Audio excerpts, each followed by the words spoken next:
Soy Facundo Romero y este es In the House, el podcast de House, la casa que nació como un lugar físico de artes visuales y ahora también tiene este espacio digital donde hablaremos de dirección de arte, diseño, creatividad, la vida a través de diferentes invitados e invitadas y a través de un objeto con un toque personal.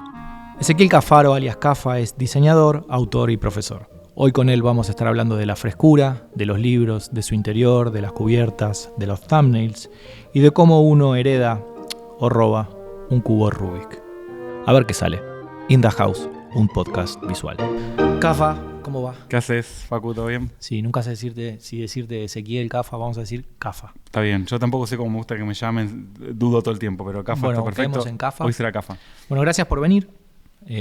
Vamos a hablar un poco de todo. Yo estuve pensando que quizás me gustaría tener la charla en torno a algunos temas en particular.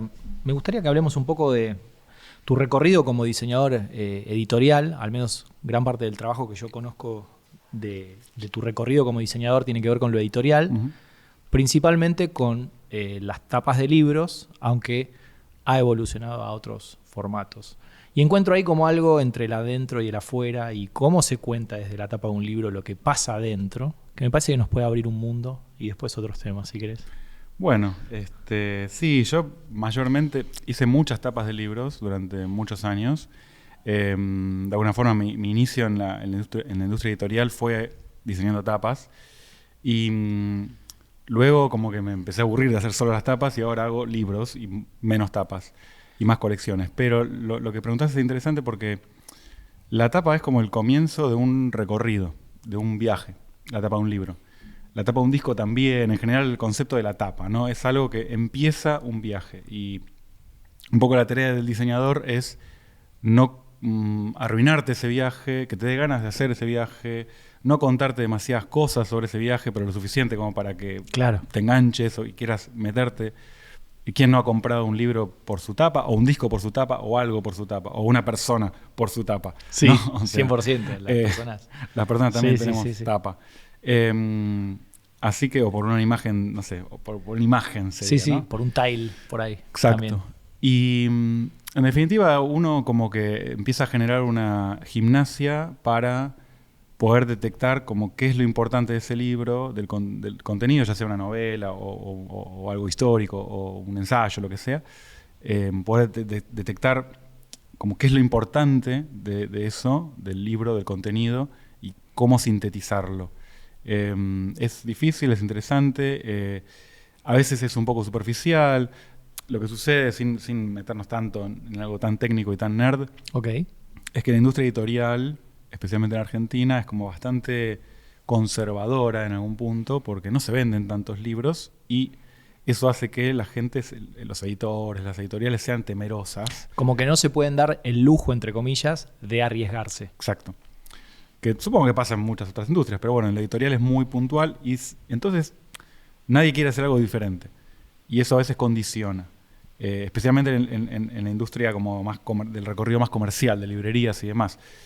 Y también sucede algo que hablando con libreros, con colegas, uno termina entendiendo, que es que en definitiva los libros en Argentina todavía se venden mucho en librerías, también obviamente virtualmente, pero mucho en librerías. Sí. Y en la librería el libro que más vende va a ser el que está expuesto.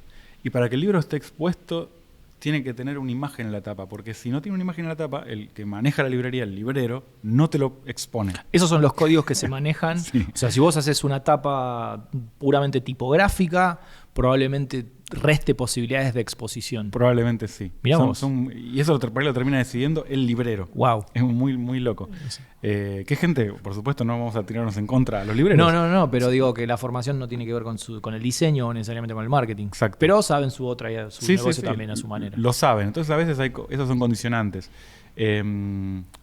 Por eso es tan interesante como la industria editorial más alternativa, más de autor, más de ferias, más de editoriales independientes. Te permiten más. Sí. Te permiten más. Sí. Y tengo dos preguntas. ¿Cómo es tu proceso creativo a la hora de diseñar una tapa? ¿Te tomás el trabajo de leer, vamos a suponer que es una novela o una ficción o lo que fuera? ¿Lees toda la novela? ¿Necesitas de eso para la tapa? ¿El editor te da un resumen y te dice yo necesito que hagas algo de referencia a esto? ¿Tenés mensajes clave para eso? Esa es la primera, digamos. Sí, respecto a eso, bueno, al principio uno lo tenés que leer. Cuando estás empezando, cuando estás haciendo tus primeras tapas, tus primeras 50, 100 tapas, tenés que leer el libro. No hay vuelta atrás. Porque eso es lo que te da información. Después uno va ganando oficio y ya con leer una parte, lees no sé, no la contratapa, pero lo que se llama lectura diagonal. Lees algunas partes, ya eso te alcanza para entender. Bien. Hay libros que por supuesto querés leer, pero otros, la verdad que no. Porque lo que se edita no todo es bueno. De hecho, el 10% de las cosas que se editan son buenas. El resto, bueno, son libros, qué sé yo, cada uno hace lo que puede. Entonces, con una lectura en diagonal ya lo lográs, y a veces con una buena charla con el editor. Es suficiente. Y te brifea. ¿Sos lector? ¿Sos un lector? No soy tan lector. Okay. Tengo mis etapas, justo ahora no estoy en una etapa lectora, pero he tenido mis etapas bastante lectoras. El trabajar en la industria editorial me hizo más lector de lo que era. Pero soy muy observador, mirar, estar todo el tiempo en contacto con los libros desde otro lugar, no solo desde la lectura, también desde la lectura. En definitiva, el contenido del libro es lo que te da el punto de partida, como el universo donde va a estar inscrito ese libro. ¿Qué universo tiene que haber alrededor? ¿Qué universo visual? ¿Qué traducción visual puedes hacer? Así que eso es como lo más importante. Y después, bueno, el oficio es lo que te da el siguiente paso. Lo segundo que te iba a preguntar era cómo intentás mantener frescura en esas propuestas que se te hacen tan conservadoras, desde las trabas que por ahí pone el librero o las editoriales o ciertas recetas que hacen que la cosa funcione. ¿Cómo intentás o apuntás a mantenerte fresco, ya sea en la tapa de libros o en el diseño en general? Sí, y es como lo más difícil, la frescura, que es como un concepto que estoy usando bastante últimamente, porque creo que resume como un concepto, la manera en la que me gusta trabajar y las cosas que me gustan también, ¿no? Son frescas en general. Digamos que primero que uno logra estar fresco muy pocas veces. Primero, uno con el tiempo va logrando trabajar solo con ciertos clientes o con ciertos proyectos que son los que te ayudan a mantenerte fresco. Eso primero. Aún así, es muy difícil estar todos los días fresco y tener ideas frescas.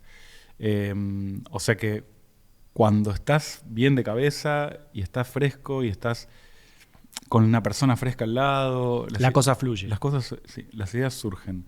Bueno, pero uno hace el esfuerzo de que justamente se den esas condiciones. Quizás el esfuerzo tiene que ver con, bueno, voy a hacer el esfuerzo de que el contexto y todo y yo estemos lo suficientemente frescos para que los engranajes de la máquina... Sí, total. Es como un lubricante la frescura, ¿no? Que hace que las cosas fluyan, funcionen. Y a veces la frescura, digamos, las cosas tienen que ver con no darle tantas vueltas a los proyectos, ¿no? Lo primero que sale es lo que es, a veces está bien. No hay que sobreenroscarlo. A veces no. A veces, digamos, hay como muchas frases vinculadas a eso y el diseño, pero esto de que creo que gran parte del secreto del diseño es saber cuándo tenés que darle vueltas a una idea y cuándo no. Claro. Hay veces que no hace falta darle más vueltas. Punto. Y otras veces sí.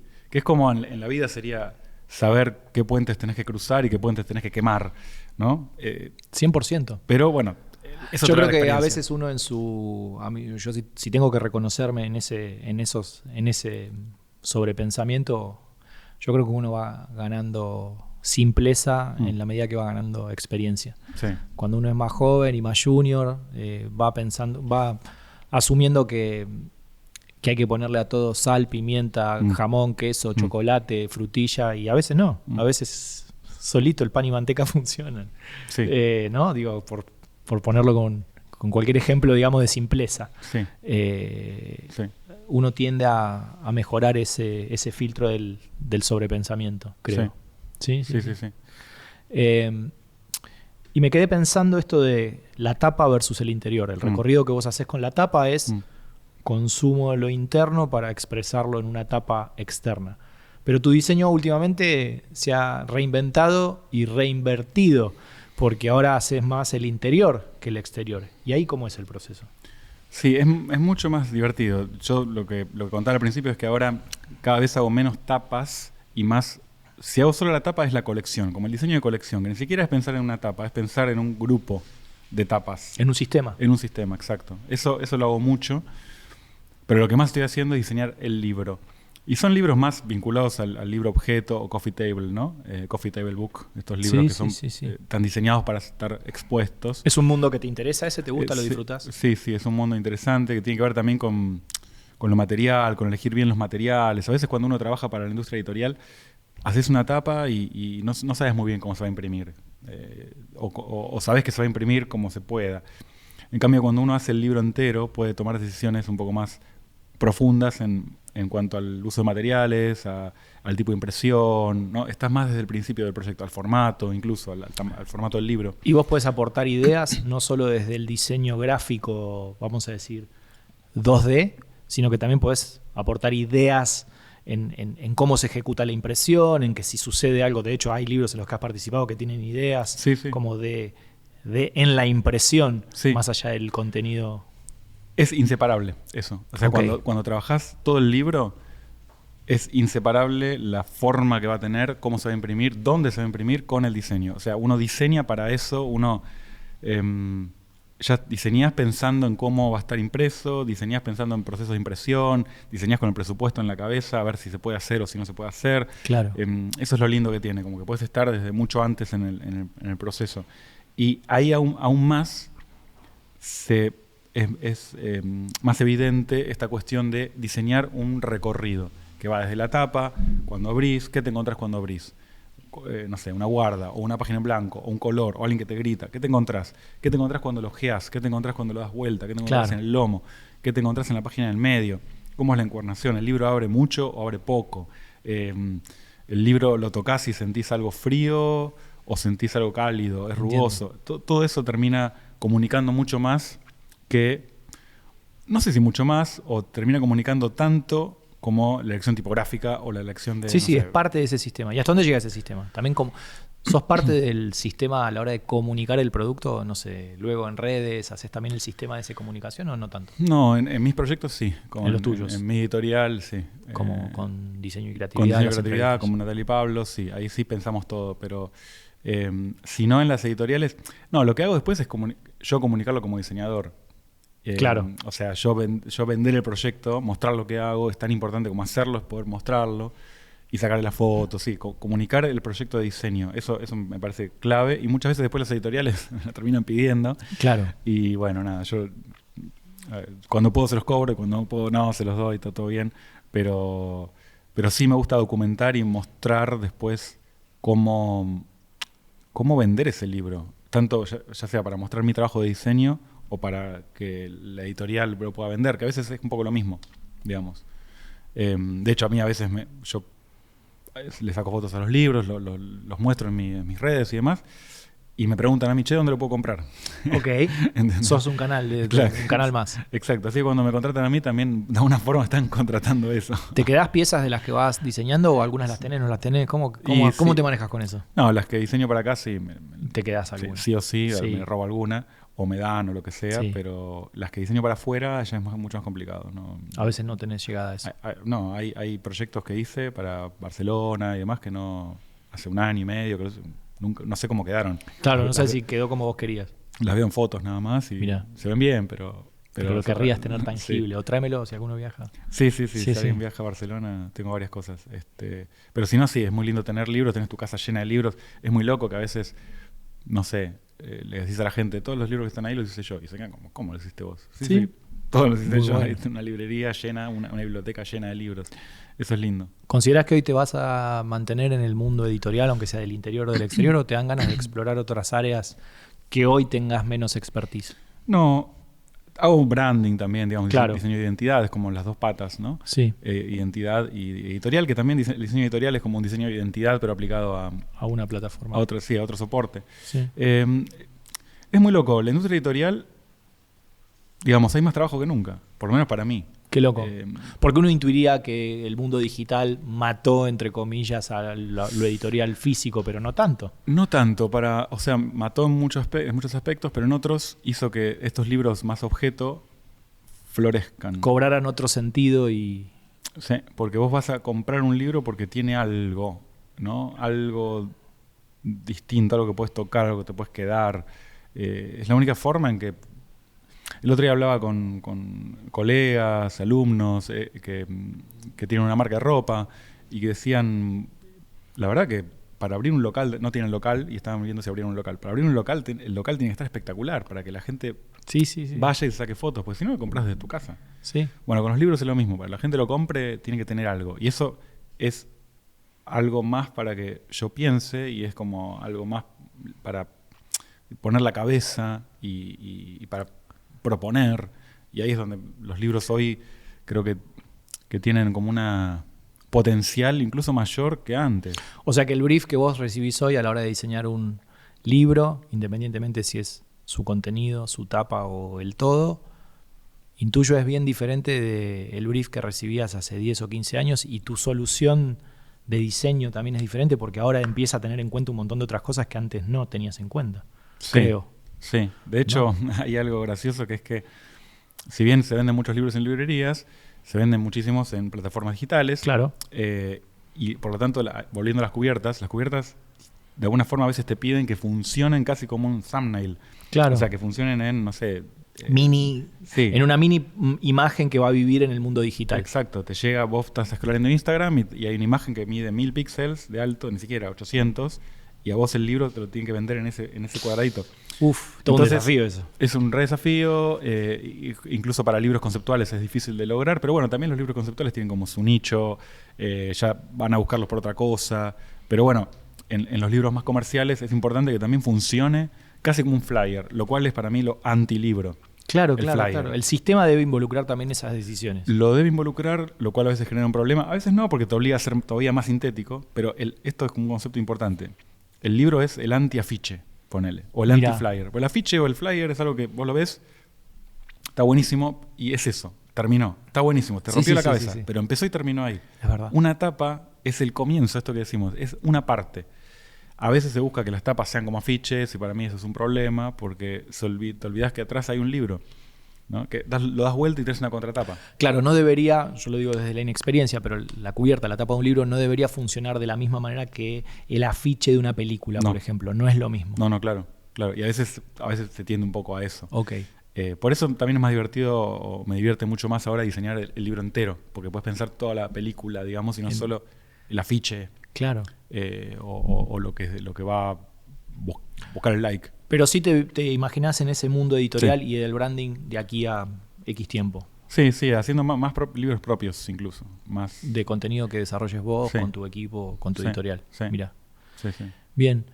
Te quería preguntar sobre el objeto que trajiste. El cubo de Rubik. Sí. Aunque también trajiste otro. Seamos sinceros. Acá se ríen, pero es verdad. También trajiste el vinilo de los Sex Pistols. Si querés hablemos del vinilo de los Sex Pistols y después me contás un poco del cubo de Rubik. Bueno, traje dos por varios motivos. Ese vinilo lo que tiene son varias cosas.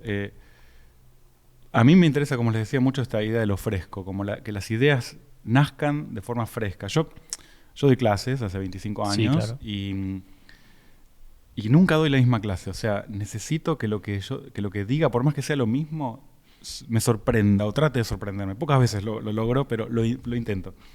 Eso genera un gasto mental enorme, pero si yo me aburro diciendo lo que estoy diciendo, mi alumno se va a aburrir más todavía. Seguro. Lo mismo con el diseño. Si yo me aburro con mi diseño, si yo no me sorprendo con mi diseño, el espectador o el lector lo va a ver, se va a aburrir también. Si yo me sorprendo, es muy probable que el otro también. Ese disco, primero que es del 77, que es el año en que nací, y si uno mira desde lo visual, esa tapa es como totalmente contemporánea. Yo invito a que busquen discos del 77 en Google. Voy a hacer una aclaración para quienes no estén viéndolo y lo estén okay. escuchando. El disco es Nevermind the Bollocks de los Sex Pistols, que tiene un fondo naranja y la tira de los Sex Pistols en verde. Exacto. Es como muy icónico, es rarísimo, es lo punk en sí mismo y es algo que no perdió vigencia visual para mí. A pesar del paso del tiempo. A pesar del paso del tiempo. Si buscan discos de ese mismo año, van a ver que la mayoría, por más que sean buenos discos, perdieron vigencia visual. Y musicalmente también, son discos creados desde lo fresco, desde hacerlo vos mismo como te salga, y eso va a estar bien. Y eso hoy lo escuchás y sigue siendo potente. Mirá. ¿no? Y hoy lo mirás y sigue siendo potente. Entonces me parece que es un lindo... Y mirá qué loco lo que planteás, porque es fresco desde su contenido, Sí. desde su cubierta, Sí. e incluso si lo tuvieras que usar como thumbnail. Hoy tiene como todo, o sea, en todas las 3 cosas que veníamos hablando, mantiene la frescura Sí. y mantiene la vigencia a pesar del paso del tiempo. A pesar, además de que, bueno, como objeto, el vinilo es algo, es como un objeto de música, o sea, es muy loco. Sí. Yo soy fan de la música y eso es la música, digamos, materializada, Y el sí, vinilo. que también lo es un libro a la hora de la literatura, ¿no? Digo, el Sí. vinilo sería como el libro de la música. Bueno, por eso están vendiendo vinilos de vuelta. A full, a digamos. full. Y eso por el vinilo. Y el Rubik es más simple. Esto también es un objeto heredado de mis hermanos, igual que aquel libro. Heredado en el sentido de que en algún momento se los robé. Heredado con los hermanos funciona de ese modo. Sí, total. Sí. Mis hermanos son más grandes, entonces como que tenían estas cosas. Y este es uno de los originales, o sea que es un Sí, que plástico no son los que hay lindo. ahora que No. son de extraña procedencia. Claro, esto como que tiene un plástico lindo. Y me parece interesante porque es hermoso. Como objeto. Como objeto es bello y nunca lo entendí. Sí, nadie. Yo no sé, alguien por ahí nos ve, nos escucha y dicen, ¿cómo no lo entienden? Yo nunca pude. Imposible. ¿Y qué encontrás ahí? Porque es un objeto de diseño, tiene color, tiene Sí. forma, tiene funcionalidad. Sí. Primero que es mucho más lindo desarmado que armado. Sí. O sea, no lo querría saber armar porque sería aburridísimo ver Y pierde todo. la magia. Pierde la Lo hablábamos magia. antes. Yo creo que si yo supiera armar el cubo de Rubik, me desenamoraría Sí. porque es una llave que hoy no sé cómo se abre y una vez que sepa abrirla, ya está, no lo quiero más. Exacto. Entonces es como la vida, ¿viste? Es hermoso y no sabes cómo funciona. Como y así el Excel. estamos. Sí, bueno, sí, el Excel ni siquiera No, es hermoso. no, es verdad. Salvo para... Pero los sí que- esto, ¿no? Lo que Sí. sí, rescatando en serio, digo esto, de Sí. que cuando algo no lo sabes descifrar, Sí. hay una curiosidad ahí que lo hace atractivo. Sí, total. Y me gusta eso, como que es algo que no entiendo. Y me parece que... Y no lo quiero entender. Claro, y lo fresco a veces también tiene que ver con eso, con hacer cosas que no terminas de entender y que vas a entender por ahí después. Ok. Como el proceso es inverso a veces, no es entender todo para después producir, sino no saber qué carajo estás haciendo para que después pase algo y después entenderlo. El Rubik un poco trae eso, es como la vida misma. Sí, hay un montón de inentendible. síntesis, ahora que estamos charlando en el cubo de Rubik, del proceso de destrabar, de los colores, de que en el desorden hay orden, de que y que en el no entender hay un montón de cosas que aprender, me parece. Sí, total. Y ¿No? está ahí expuesto siempre y cada tanto lo muevo un poco para... tipo- Para ver si lo lográs entender. No, para que cambien los colores nada más. Y chao. Y es diferente. Sí. Y es Ojalá- el tweet que vos tenés por ahí con las clases. Lo cambio un poco para que no sea siempre la misma clase. Total. Ojalá nunca lo logre armar porque ahí, no sé. Ahí sería la misma clase siempre. Sí. Así que Sí. bueno. Bueno, muchas gracias, Cafa. Gracias por el encuentro, gracias por la charla. Y nos vamos a estar viendo seguramente cruzándonos ahí como siempre. Totalmente. Gracias, Facu. A vos. Nos vemos.